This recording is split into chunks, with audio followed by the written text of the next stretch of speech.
미국의 한국 신드롬이라도 일어난 게 아닌가 싶네요. 미국의 대선 후보인 엘리자베스 워런의 연설에 나온 말이 한국인들에게 큰 의미를 주고 있다는 소식이 들려옵니다. Here are some of the elements. First, every American, whether they have insurance or not, should be able to get recommended for free. It's not only the moral thing to do, it keeps us all safer. 이와 같이 대선 후보 엘리자베스는 정부가 국민들에게 무료로 제공해야 될 의료 서비스를 간과해서는 안 된다며 국가가 마땅히 해야 할 의무를 공약으로 걸고 있습니다. 그런데 미국 대선 후보가 미국의 의료보험이나 불합리한 의료 체계에 대해 열변을 토하는 것은 한국과 비교된 게 아니냐는 의견이 제기됩니다. 미국에 살고 있다는 한 교포는 트위터를 통해서 엘리자베스 워렌 상원 의원이 꿈꾸고 있는 것은 바로 한국 사회라면서 미국에 살고 있는 지금 한국인들은 얼마나 많은 혜택을 누리는지 모른다고 잘라 말합니다. 그러면서 자신은 자전거를 타다가 넘어져 살짝 금이 갔는데 미국에서 $2,000, 235만원 정도를 병원에 지불해야 했다며 한국에서는 기껏해야 엑스레이 깁스 정도를 하면 10만원이면 해결될 것이라 말합니다. 한국의 배우 안재욱 씨도 미국의 병원을 갔다가 한국에선 몇백만원이면 가능했던 수술이 미국에서는 수억 원이 청구되었다며 상상치도 못한 비용에 대해서 방송에 나와 직접 언급한 바 있습니다. 미국의 의료보험 체계는 오바마 대통령도 손보려고 노력했습니다만 보험회사를 비롯해서 복잡하게 얽힌 미국의 의료비 문제를 해결하는 것은 매우 어렵습니다. 상황이 이렇다 보니 수많은 미국인들은 한국에서는 간단하게 이루어지는 검진이 미국에서는 수천 달러 이상 한다며 불만을 터뜨리고 있는 상황이며 엘리자베스 의원도 이런 것은 국가가 해줘야 마땅하다며 열변을 토하고 있는 것입니다. 상대 진영인 트럼프 대통령이 여러가지 상황을 컨트롤 못하고 비싼 의료비를 유지해야만 하는 것을 꼬집고 있는 것이죠. 한국인들이 미국 여행을 갔을 때나 직구로 많이 구매하는 품목 중 하나는 대용량 타이레놀이나 아스피린, 에드빌과 같은 진통제입니다. 한국에서는 대용량을 잘 팔지도 않으며 아스피린은 과거 판매가 금지되기도 한 제품이었습니다. 그런데 미국에서 이렇게 진통제 시장이 발달한 것은 병원 안 가고 진통제로 참는 사람이 많은 것도 이유라고 합니다. 반면 한국에서는 좀 심해진다 싶으면 바로 병원에 갑니다. 미국인들은 한국 사람 이해가 잘 안 가는 것 중에 하나가 병원에 너무 많이 간다는 것이라고 말합니다. 예전에는 이에 관해서 한국인은 너무 건강에 대한 우려가 지나치다는 이야기가 있었지만 실상은 병원비가 저렴하니 자주 갈 수 있다는 말이 됩니다. 국가의 평균 수명도 한국은 82, 3세로 전 세계에서 3위권 안에 항상 들어가 있는 수준이지만 미국은 78세로 45위 밖이라 의외로 다소 낮은 편입니다. 트럼프 행정부는 자신들이 일을 잘하고 있으며 미국인들이 최선의 의료 서비스를 받도록 노력한다고 말하고 있으나 현장에서는 보험을 들어도 비싸고 보험을 들지 않으면 아예 병원에 갈 수 없을 정도라고 말하고 있습니다. 미국의 교포들은 엘리자베스 워렌의 연설을 공유하며 한국이 얼마나 시스템이 잘 되어 있는지 알아야 하며 한국은 대단한 나라라고 지켜세우고 있습니다. 특히 자신의 건강을 지키는 것에 대해서는 인간의 기본적인 본능에 가까운 것인데다가 전세계 동서고금을 막론하고 예민하게 반응하는 것이 당연하므로 현재는 더욱더 미국과 비교가 되는 것입니다. 세계 언론들도 가장 많이 최근 한국을 거론하며 의료 관련해 극찬을 이어가는 모습입니다. 일부 네티즌들은 이 정도면 자랑할 만한 것 같으며 한국 의료보험 제도가 좋아서 다행이라고 말합니다. 이와 같이 최근 봉준호 감독의 기생충을 비롯해서 미국 사회에서는 한국 신드롬이 불고 있습니다. 미국의 주요 언론들은 연일 사우스코리아를 필두로 기사를 올리며 한국의 시스템을 극찬하고 있는 유례없는 상황이 지속되고 있습니다. 한국 의료 시스템은 명실상부 세계 최고 수준임이 드러나고 있는 것입니다. 트러블튜브 여기서 마치겠습니다. 감사합니다. 틀렸어. 일본 파나소닉의 기가팩토리 셀라인은 연간 약 24GWh로 돌아가는데 이건 테슬라 모델 3의 생산에 차질이 생기게 한다. 다른 방법은 없다. 다른 회사의 파워를 하고 파워팩 셀을 사용할 것이다. 세계 전기차 1위 회사 테슬라의 CEO 앨런 머스크가 일본 파나소닉의 배터리 생산 능력을 답답해하며 남긴 트윗입니다. 앨런 머스크가 이 트윗을 남긴 후에 한국과 중국의 배터리 회사가 테슬라의 새로운 공급 회사가 될 것이라는 예측들이 나왔고 결국 최근 확정된 소식이 나왔습니다. 테슬라 전문 미디어죠. 테슬라 라티에 따르면 최근 테슬라가 발표한 성명에서 테슬라는 한국의 LG화학과 중국의 CATL로부터 상하이 기가팩토리의 배터리를 공급받기 위한 제휴를 맺었다고 밝혔다. 중국에서 만들어질 테슬라 모델 3와 모델 Y에 사용될 배터리를 확보했다라 전했습니다. 자, 그런데 여기서 주목해야 할 점은 지난해 전기차가 어디에서 가장 많이 판매되었는지 보시면 중국이 43만 대로 2위인 미국보다 4배 가까이 많습니다. 압도적인 1위죠. 브랜드별로는 테슬라가 세계 1위, 중국의 북경 자동차 그룹과 BYD가 2위와 3위, BMW가 4위, 한국의 현대기아차가 5위입니다. 즉 테슬라가 세계에서 가장 중요한 시장인 중국에서 주력 모델인 모델 3를 상하이 기가팩토리를 통해 생산하게 되는데 미국에서 생산할 때보다 무려 65%의 비용이 절감된다고 직접 밝혔습니다. 그러면서 앨런 머스크는 미래 성장을 위한 주춧돌이 될 것이라 전했는데요. 중국에 올인하겠다는 것이죠. 테슬라가 올인한 곳에 기존 독점 파트너였던 일본의 파나소닉이 끼지 못하고 완전히 무시당하자 파나소닉은 상당히 암울해졌습니다. 그렇지 않아도 파나소닉은 최근 한국의 반도체에 밀려 엄청난 굴욕을 당한 바 있죠. 이온 케이자이 신문의 보도에 따르면 파나소닉의 반도체 사업이 적자를 감당하지 못해 결국 대만의 누보톤에 반도체 사업부를 팔기로 하였습니다.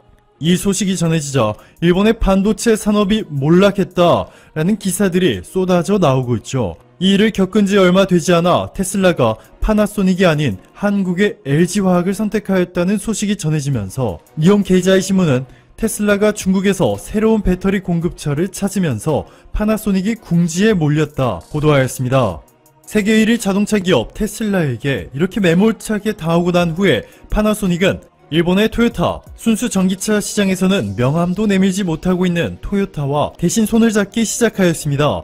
자, 그런데 아직 시작에 불과합니다. 이제 곧 일본 회사인 토요타마저 같은 일본의 파나소닉 배터리 대신 한국산 배터리를 사용해야 할 수도 있습니다. 자동차 배터리에는 3가지 종류가 있죠. 파우치형, 각형, 원통형.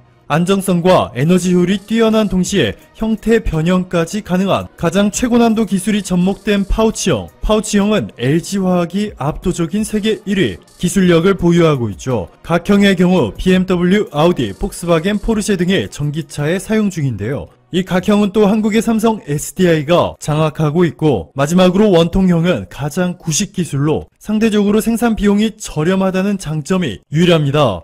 파나소닉은 이 원통형 배터리에 올인한 것이죠.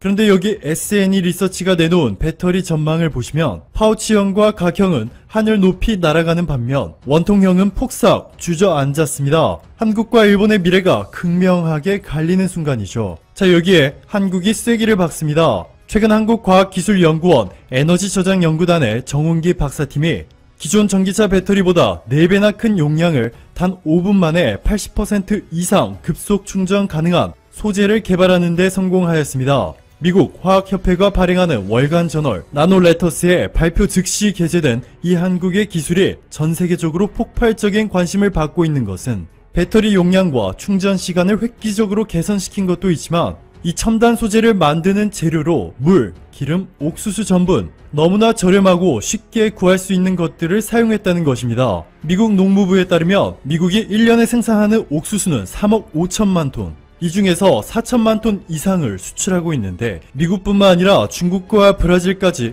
넘쳐나게 생산하고 있고 최근 브라질은 미국의 옥수수 수출 규모를 뛰어넘기까지 옥수수 수급에 비상이 걸린 상황 속에서 한국이 잭팟을 터뜨린 것이죠. 이번 연구를 주도한 한국과학기술원의 정운기 박사는 옥수수처럼 일상생활에서 구하기 쉬운 재료로 개발에 성공했다며 대량 생산과 상용화 가능성이 매우 크고 리튬이온 2차 전지에 적용돼 전기 자동차에 활용될 것이라 전했습니다. 놀랍게도 여기서 끝이 아닙니다.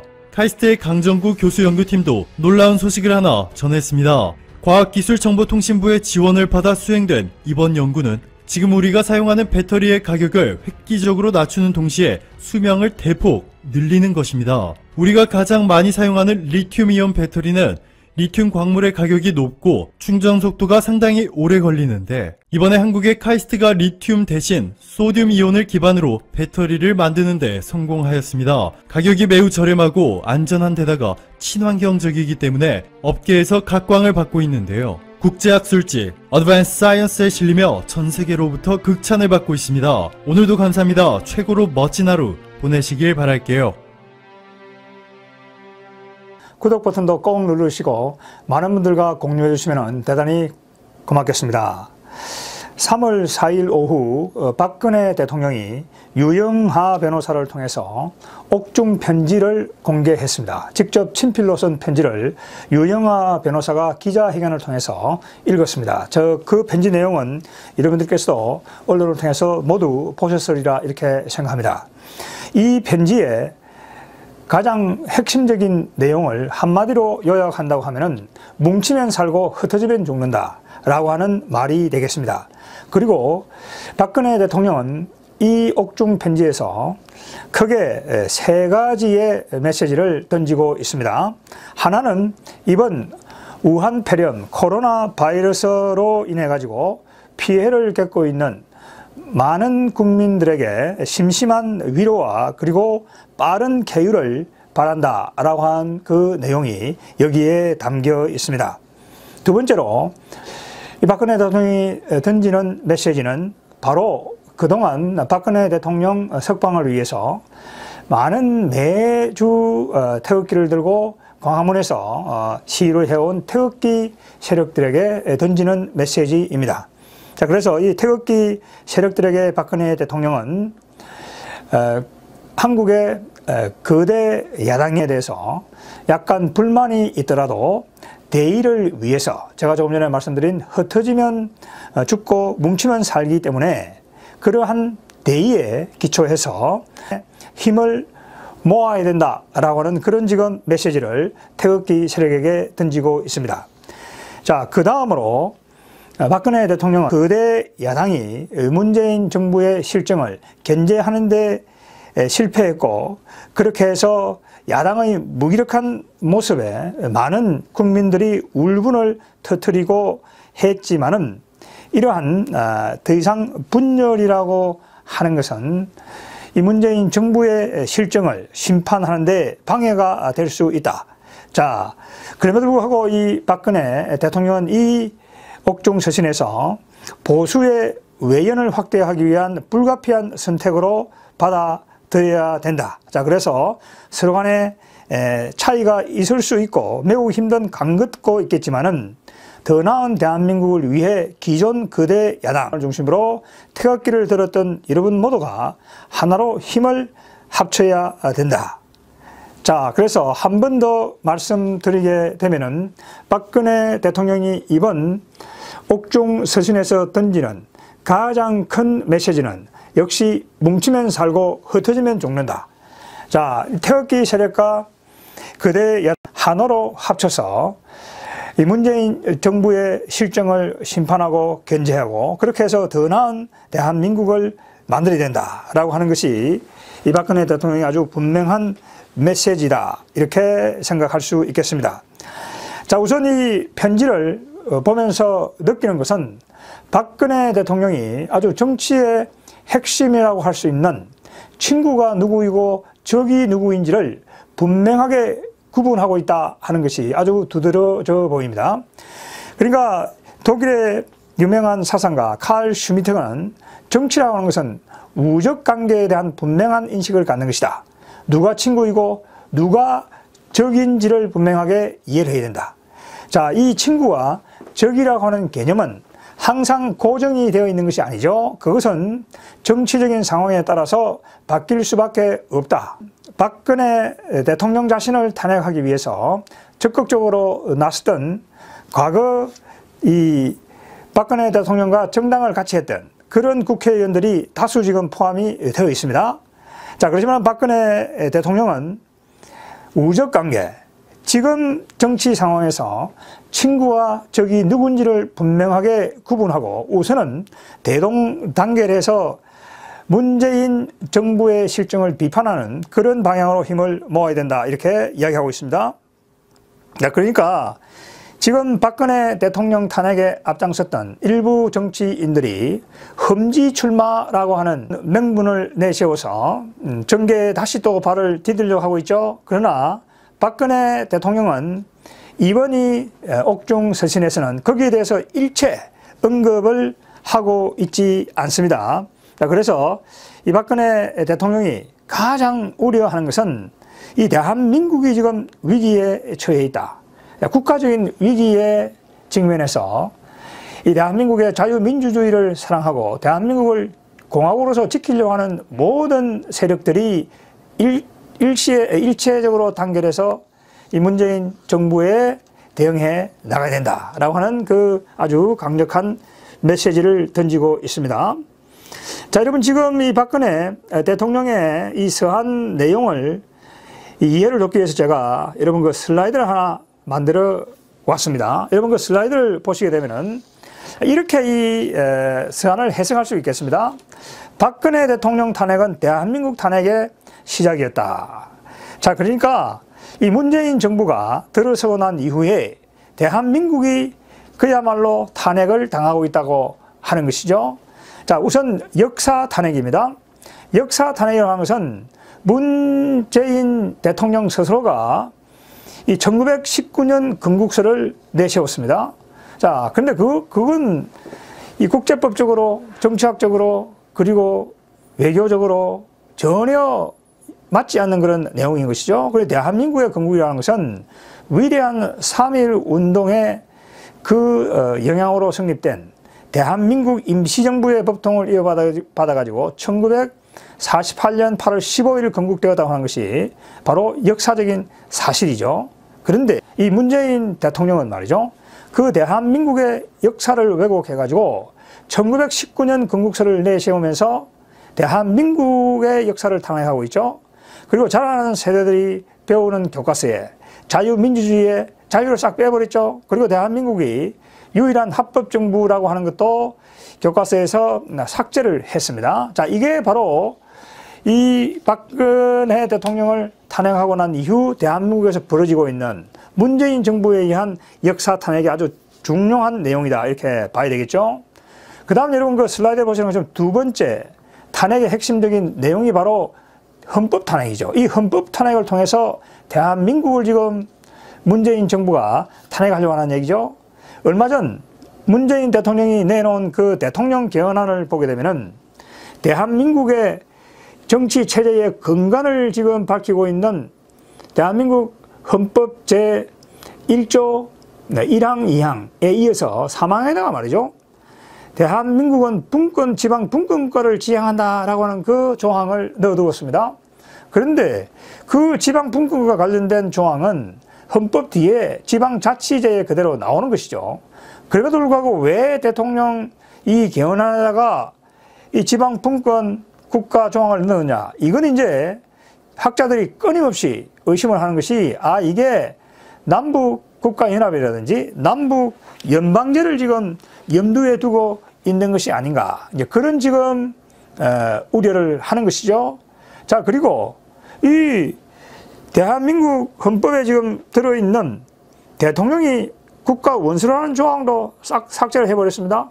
자, 대한민국이 민주공화국이기 때문에 그 공화국이라고 하는 것이 바로 우리 국민들이 자유를 행사하고 그렇게 자유롭게 살다가도 이 외부의 침략이 생기거나 지금 코로나 바이러스처럼 말이죠. 그 다음에 1997년 금융위기가 온다고 한다면은 일치 단계를 해야 된다. 사적인 이익을 내려놓고. 그게 공화국이죠. 그런데 이 대통령이 국가 원수라고 하는 것이 바로 그런 공화주의적인 입장의 표현인 것이죠. 그러니까 대통령이 국가가 이 위기에 직면했을 때는 파당적인 이익을 내려놓고 국민 통합의 하나의 승부자가 돼야 된다. 라고 하는 지금 내용이 그 공화국이라는 그 내용이 그 대통령 국가 원수 조항으로 거기에 들어가 있는데 문제는 그걸 싹 지금 지워버렸다는 얘기죠. 이게 이제 헌법 탄핵의 핵심적인 내용이죠. 지금 현대 한국과 미국의 공화주의적인 사상을 가장 잘 표현하고 있는 것이 바로 케네디 대통령의 취임 연설사죠. 그 취임 연설에서 케네디 대통령은 미국인들에게 국가가 당신을 위해서 무엇을 해줄 것인지를 요구하지 말고 당신이 국가를 위해서 무엇을 할 것인지를 생각해라 하는 그게 바로 공화주의적인 사상의 핵심인 것이죠. 그런데 대한민국이 그 공화국이고 자유민주주의 체제고 그런 것들이 거기에 일조에 들어있는데 느닷없이 말이죠. 거기에다가 지방 분권국가를 넣어가지고 이 대한민국 국가의 어떤 정체성을 흔들려고 한다. 그게 이제 헌법 탄핵으로 이어진다. 그리고 그 세 번째 보시는 것처럼 자유시장이 완전히 지금 탄핵을 당했죠. 그러니까 뭐냐면은 소득주도 성장을 내세워서 지금 경제정책을 펴왔지만은 그게 소득 주도 성장이 되지 않고 소득 주도 가난이 되고 완전히 한국의 경제가 지금 파탄으로 지금 가고 있는 것이죠. 자, 그래서 기업의 자율성도 크게 침해받고 있는, 그렇게 해서 지금 대한민국의 자유시장이 탄핵을 받고 있다. 나아가 지금 안보와 동맹이 완전히 지금 탄핵을 당하고 있는 것이죠. 한미동맹이 균열되고 있고, 그리고 이 북한의 핵과 미사일 문제가 해결되지 않았는데 계속해서 북한과 개별 강강을 해야 되겠다. 그리고 북한과 9.19 남북 군사 분야 이행 합의서를 체결해가지고 말이죠. 이 한미연합군도 군사작전도 못하고 우리 국군도 휴전선 일대에서 작전도 못하고 완전히 손발이 묶이는 그런 지금 이 말할 수 없는 안보의 위기가 지금 생기고 있다고 하는 것이죠. 자, 그래서 이러한 5가지 역사, 헌법, 자유시장 탄핵, 안보 탄핵, 동맹 탄핵을 통해서 지금 대한민국이 이 문재인 정부 들어서 완전히 탄핵을 당하고 있고 대한민국이 무너지고 있다 하는 것이죠. 자, 제가 지금 말씀드린 것은 크게 5가지를 분류했습니다만 여러분들께서 더 많이 생각하실 수 있을 겁니다. 자, 최근에는 또 어떻습니까? 이 문재인 대통령이 우한 폐렴 사태에 대해서 초기에 대해서 대응을 잘못했죠. 중국인들을 전문가들이 완전히 초기에 봉쇄를 해야 된다 라고 이야기했음에도 정치의 논리를 내세워가지고 과학의 논리를 무시함으로 해가지고 우리 국민이 크게 이 건강마저 위협을 받는 그런 지금 사태가 생겼다. 그래서 이 박근혜 대통령이 이 옥중서신에 처음에 그러한 어떤 우한 폐렴 때문에 확진이 된 분들, 또 거기에서 지금 이 회복을 하고 있는 분들, 또 희생당한 분들에 대해서 그러한 어떤 커다란 그 위로의 말을 전하고 쾌유를 비는 그런 지금 내용으로부터 이걸 시작을 하고 있는 것이죠. 자, 그래서 이 박근혜 대통령의 편지를 읽어본다고 한다면은 문재인 정부가 들어서고 나서 대한민국이 지금 바로 벽척간두에 놓여 있다. 그리고 여기 지금 보게 되면은 이 북핵 위기, 북핵 문제도 여기에서 지금 언급을 하고 있습니다. 자, 그래서 이러한 하나의 위기 상황에 직면해서 흩어지면 안 된다. 그러니까 범보수 세력이 뭉치면 살고 흩어지면 죽는다 라고 하는 그 말을 명심을 하고 일치 단결해서 이 더 나은 대한민국을 위해서